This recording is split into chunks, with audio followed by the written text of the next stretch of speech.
The McLAREN 750S will make you a better driver.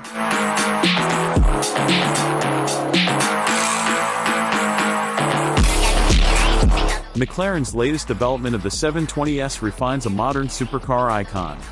The 720S's 2017 debut started a new era for McLaren. Its carbon monocoque, a version of the one from the P1, and twin-turbocharged 4.0-liter V8 didn't just create a brilliant car, but they formed the base for limited production icons like the Senna, Elva, and Sabre. Its design, with its sinister eye-socket headlights and aerodynamic curves, marked the beginning of a brand design language. McLaren is rightfully proud of the 720S. Replacing a car that important is a delicate process, which is why the 2024 750S doesn't abandon its predecessor's formula, or even its platform. While the two share 70% of their parts, the 750S makes very good use of that remaining 30%. Some key engine tweaks provide 30 extra horsepower and 22 more pound-feet of torque, totaling 740 and 590, respectively. A meticulous weight loss program cuts 66 pounds, while revised dampers promise greater comfort and performance. Finally, whether from the hypercar chic center exit exhaust or newly standard Apple CarPlay, the 750S sounds even better. With such extensive and detail-oriented changes on the docket, I've got a few hours of Portuguese cobblestones and 30 minutes of track time to figure out two things. Did McLaren achieve its goal of making the 750S better all around than the 720S? And could I possibly hope to match its pace? My first chance in the 750S came in the picturesque Portuguese countryside. The more refined nature of the 750S is plainly apparent on the freeway. Like the smaller Artura, suspension and powertrain get their own drive mode toggles mounted atop the hooded gauge cluster. The folding unit from the 720S is gone, making alterations an easy finger stretch from the steering wheel. Set up for maximum comfort, the 750S is a smooth operator, with genteel throttle tip-in in a well-damped ride. Long-distance trips in a 750 seem like a reasonable proposition. That is, if your body agrees with the seats. The comfort seats are comfortable in name alone, offering very little thigh support, and I constantly felt like I was sliding off the front. And the standard carbon fiber sport buckets are far too narrow and heavily bolstered for easy entry and exit, much less the pressure points on my hips after about 3 minutes of seat time. All that said, the 750S is still pretty comfy for a supercar. McLaren's prescribed route took me through brick-paved towns and over robust raised crosswalks, and the 750 never exhibited any harsh behavior in exchange for its exceptional body control. Its best low-speed feature, however, is the attention it grabs. It's an instant win anytime a car can get a throng of schoolchildren to demand engine revs while waiting for the bus. The improvement program hasn't forgotten to be a little bit immature, thank goodness.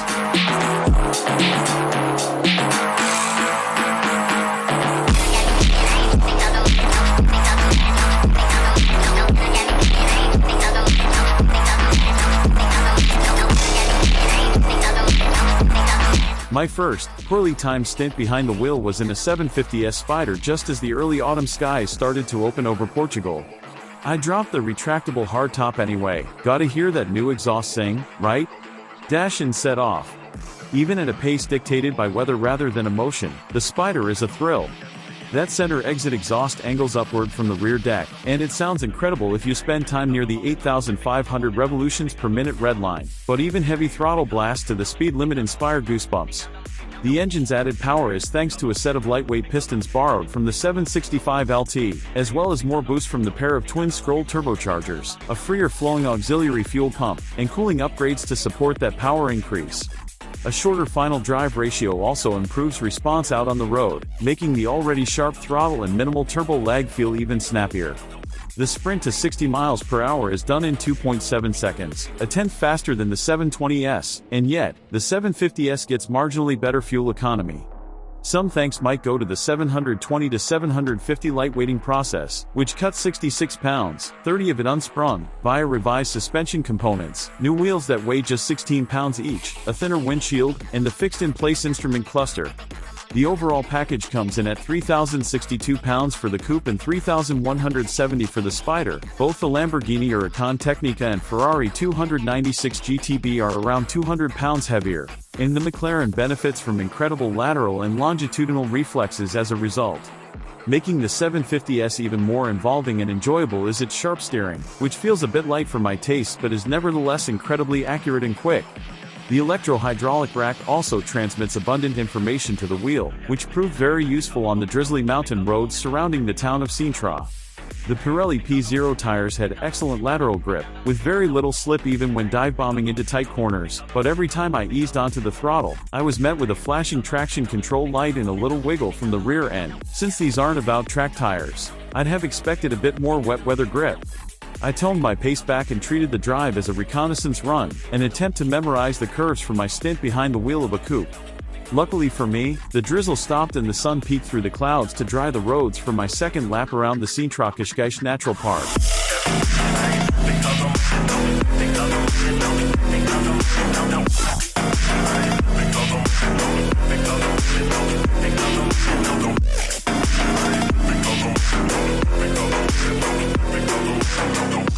With the suspension and powertrain set to their middle ground sport mode and the transmission in manual mode, the 750S hardtop is probably 95% as exciting to drive quickly as the 765 LT, with most of the thanks going to that shrieking exhaust.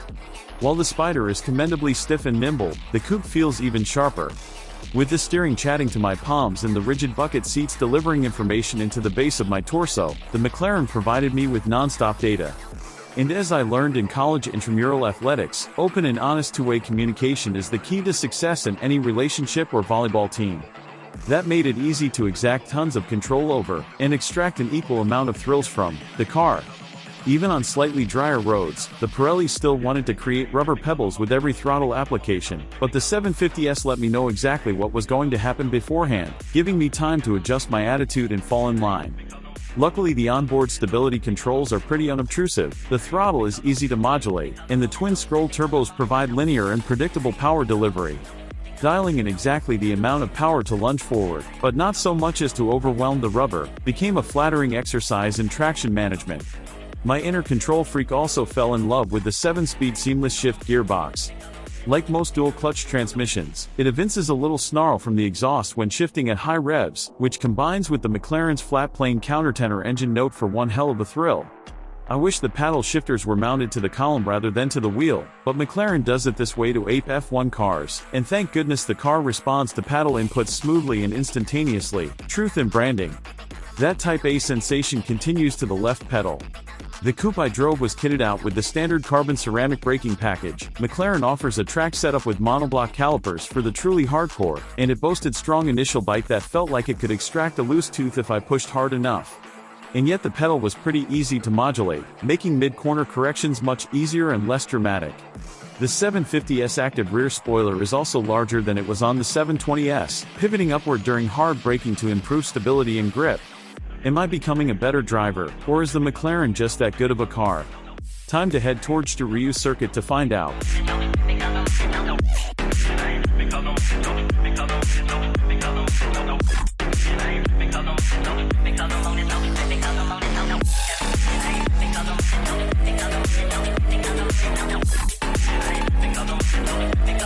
I will read any text you type here. I would have 3 chances to prove myself. Each stint behind the wheel would encompass 5 laps of Shiryu, which inspires fear via a high-speed sweeper and complicated uphill hairpins on the backside, leading into a terrifyingly long front straight that ends in a hard 120-degree right turn with precious little runoff. My long-suffering instructor, a handsome McLaren tester named Jack Barlow, would be sitting next to me the whole time, barking orders in my ear to help me put down a clean lap. Spoiler alert, I wouldn't be successful, but he did get me close.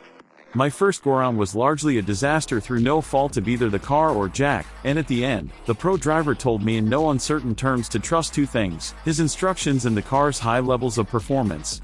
On the second run, I took his advice to heart.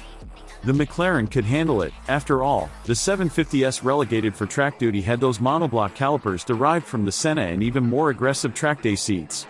That second attempt was somewhat successful on all but the complicated turns 9 and 10, better known as Curva Gancho. This set of left-right chicanes climbs an average 7% grade from entry to exit, and the early braking zone repeatedly caught me by surprise. In my worst stint, I scrubbed off way too much speed on the entry, then ham-fisted my way through the second apex with too much throttle in an attempt to recover some time. "What didn't you do there?" Jack asked with a tone that said he wasn't mad, just disappointed. "I didn't brake hard enough." "That's right," he replied. "You didn't brake hard enough." One last stint, and this one's for all the marbles. After a couple of corners, Jack's exhortations became far less frequent and urgent, yet the moment I entered the front straight's braking zone at nearly 170 miles per hour, I remembered his advice to trust the car, trust the brakes, and trust the aero more. I hit those carbon ceramics with every muscle in my leg as we slowed with zero drama or wiggle from the rear end. I was finally braking hard enough. The next 3.5 laps finally felt natural and zen-like. Track mode gave the McLaren a stiff ride over Stiryu's varying surfaces, but with limited bump steer and track spec P0 Trofeo tires, the 750S had no trouble maintaining its grip on the pavement. Track also uncorked one of the car's most interesting electronic features, the limit downshift. When slowing down from high speed, that long front straight, for example, the driver can command a downshift via the paddle, and the car will carry it out as soon as the speed falls to the point that it won't over-rev the engine. That feature proved most useful as I planned to head for Gancho, my nemesis. Once again, the early braking zone caught me out, but I recovered a bit by trusting the carbon ceramics to do their job and applying more pressure. Lined up for the entry, I ever so slightly trailed braked into the corner, a Barlow no that he let slide, then waited for the apex before squeezing onto the throttle. Cresting the second apex, the McLaren's downforce kept us planted into the pavement, and I sped my way into the final constant radius corner named for Ayrton Senna. I didn't quite achieve my goal of matching the 750S capabilities, because let's be honest, it would probably take months or years of training to get to that level of driving proficiency. But the middle child McLaren is a brilliant piece of engineering, improving on its predecessor in every quantifiable way. The changes might only amount to 30%, but the emotions they inspire add up to far more than that.